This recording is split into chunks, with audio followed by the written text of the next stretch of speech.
Antar të shoqatës Çamëria, miq dhe dashamirës, në kuadër të 81 vjetorit të gjenocidit ndaj shqiptarëve të Çamërisë, organizojnë omazhe përkujtimore në nder të mira jetëve të humbura në varrezat monumentale të Kloqerit, Bashkia Konispol, nën kujdesin e ish-deputetit Dashamir Tahiri, ditën e premte, datë 27 qershor në orën 11:30. Autobusët nga qyteti i Vlorës do të nisen në orën 8 te Pallati i Kulturës Labëria në Skel, ndërsa transporti do të jetë falas. Shoqata Çamëria dhe ish-deputeti i Vlorës Dashamir Tahiri ftojnë përfaqësuesit e komunitetit Çam në Vlorë që t'i bashkohen këtij udhëtimi drejt Kloqerit. Më 27 qershor të këtij viti përkujtohet 81 vjetori i gjenocidit grek ndaj shqiptarëve të Çamërisë. Pasi me ligj, kjo ditë është dita e gjenocidit ndaj shqiptarëve të Çamërisë nga shovinistët grek, popullsia çame për disa dekada u përndojsh dhe u masakrua, me masakra të cilat filluan që pas shpalljes së pavarësisë së Shqipërisë e deri në përfundim të luftës së dytë botërore, nga qershori i vitit 1944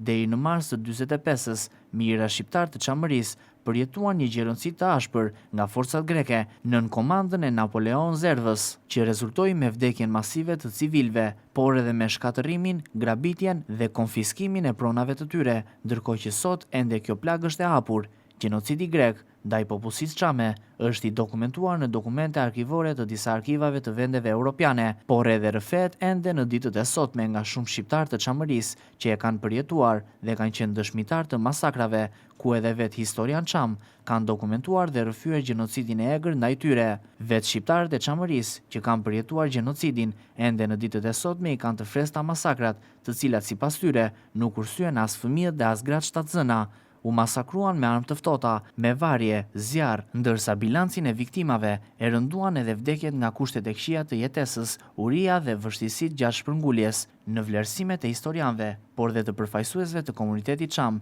janë rreth 5000 shqiptar të Çamërisë, civil të pafajshëm, mes tyre të moshuar, gra dhe fëmijë, që humbën jetën nga masakrat dhe nga vuajtjet, që shënon një periudhë tragjike të fatit të popullsisë çame. Si pasojë e masakrave, u spastrua etnikisht një popullsi prej 35.000 banorësh, shqiptar musliman të Çamërisë, që u vendosën kryesisht në Shqipëri si refugjat. Të ndodhur përballë gjenocidit, shqiptarët e Çamërisë u larguan nga vatrat e tyre, duke u vendosur kryesisht në Shqipëri dhe në vende të tjera, ndërsa një numër i madh i pjesëtarëve të këtij komuniteti ndërtuan jetën e tyre në emigrim në disa shtete të botës, si Turqia, Kosova, SBA, Kanada, Itali dhe në disa vende të tjera europiane. Shqiptarët e Çamërisë, pas gjenocidit, u vendosën në qytete të ndryshme të Shqipërisë, duke filluar që nga jugu i vendit, si Vlora, Saranda, Konispoli, në Shqipërinë e Mesme, në Tiranë, Elbasansi dhe në Fier, Lushnjë dhe Kavaj.